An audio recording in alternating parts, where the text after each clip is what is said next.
यो केवल शरीरको व्यायाम मात्र होइन, यो हाम्रो मन र आत्मालाई पनि बलियो बनाउने अभ्यास हो। नमस्ते, म हुँ सारथी। आज हामी योगाको फाइदाको बारेमा केही गन्थन मन्थन गर्नेछौँ। दिनको केही समय योग गर्दा शरीर स्वस्थ, मन शान्त र आत्मविश्वास बलियो हुने गर्दछ। महिलाहरूले घर परिवार र कामको धेरै जिम्मेवारी सम्हाल्नु पर्छ, त्यसैले आफ्ना लागि पनि केही समय निकालेर यसो योग गर्न अत्यन्त आवश्यक छ। योगले शरीरलाई लचिलो बनाउँछ, तनाव कम गर्छ, सकारात्मक सोच बढाउँछ। आफूलाई माया गर्नुहोस् दिदीबहिनीहरू, आफ्नो स्वास्थ्यलाई प्राथमिकता दिनुहोस् र हरेक दिन सानो सानो कदमबाट सुरु गर्नुहोस्। तपाईँले आज सुरुवात गर्नुभयो, आज नै राम्रो हुन्छ, राम्रो हुनुपर्छ, आसनमा एकदम फिनिसिङ राम्रो पर्फेक्ट हुनुपर्छ भन्ने छैन। तर जस्तो हुन्छ गर्नुहोस्, सँगसँगै गर्नुहोस्। बच्चा छ, कसरी गर्ने, बच्चा हेरिदिने मान्छे छैन। अब त योगाको ड्रेस किन्छु, सुज किन्छु, म्याट किन्छु, अनि कम्फोर्ट जोनमा गएर मात्र योगा गर्छु भन्नुभयो भने हामीले सायद त्यो समय जुराउनै सक्दैनौँ। हामी जस्तो छौँ, जस्तो लुगा छ, जस्तो ड्रेसअप छ, त्यस्तैमा स्टार्ट गरिहाल्यौँ भने गऱ्यौँ हुन्छ। भोलि भोलि भोलि भन्दै गयो भने भोलि नै हुन्छ, साँच्चीकै भोलि हुन्छ। त्यसैले जति समय छ यहाँहरूसँग त्यो समयको सदुपयोग गर्नुहोस्, आफूलाई समय दिनुहोस्। स्वस्थ महिला भनेको स्वस्थ परिवारको आधार हो।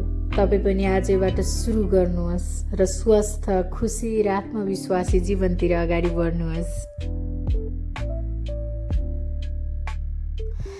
आज एक आसन, भोलि स्वस्थ शरीर। आफ्नो स्वास्थ्यको लागि समय निकाल्ने अनि योगा गर्ने।